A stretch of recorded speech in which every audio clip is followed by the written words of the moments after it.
Hi, good afternoon, good evening, or good morning, depending on where you are in the world. Today is July 6th, and this is the sixth time that I will post a video reflecting on a word, giving some context to a word that's come to mind.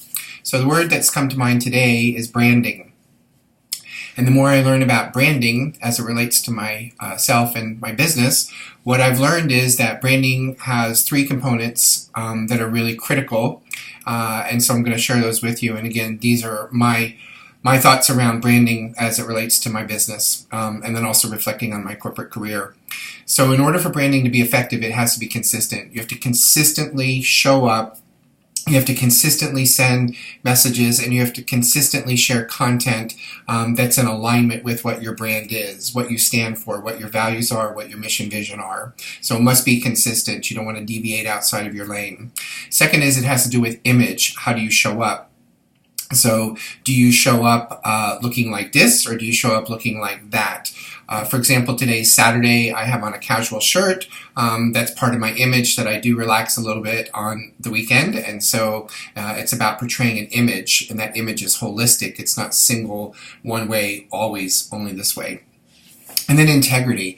Integrity is absolutely essential to your branding. You have to know, are you going to do the things you say you're going to do, you are going to do, and do you keep your word? Are you trustworthy? Are you respectful? So integrity in your brand is absolutely essential and, can't be shortcutted.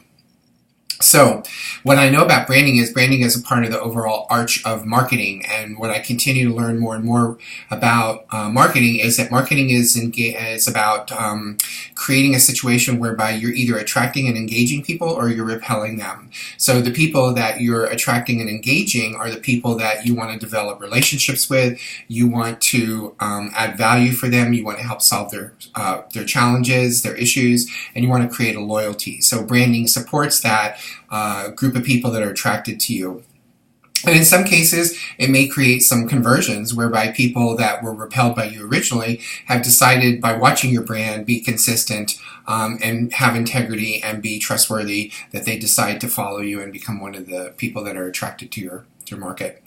So what's interesting about branding is about individuals, and it's about organizations and businesses. And so what's really important is to understand that you develop your brand based on how you show up as an individual, and then companies, of course, create their brand in terms of how they show up. There's ad campaigns and all of that type of stuff that let us know exactly what major companies stand for. So as I reflected on this, what I realized that was during my 35-year corporate career, my brand centered around being a turnaround guy. I was known for being the turnaround guy. So in 7 companies, 6 of them being Fortune 100 companies, I was the guy who went in and planned for, implemented, and successfully completed the changes required to take a company and turn it around. The 3 pillars that I worked with were people, process, and technology. So as you might imagine, leadership development is the thing that you wrap around those changes to make sure that they're sustainable beyond. So again, turnaround, turnaround, turnaround. That's what I was known for. And what was interesting about it was I kept getting recruited. Once I had set my brand, once I had the image of being the turnaround guy, then one company after the other recruited me to come in and do that work. Where that led me to was to 2 years ago leave corporate and decide to create my own business so that I could be focused on this turnaround work that's so much my passion, and quite frankly I'm really good at. So Seed and Lead, my company, is really about me, my branding as a turnaround person, and Seed and Lead as a company that provides for business transformation and also leadership development. So if anything in this branding or anything in this leadership moment resonates with you and you want to talk more about how we might work together, I would love an opportunity to have a free discovery call with you. It's as simple as sending me an email at phil@seedandlead.com. We can set it up and we can talk more about how I can support you with your branding and with your leadership development and your business transformation. So having said that, with much gratitude, thank you until next time.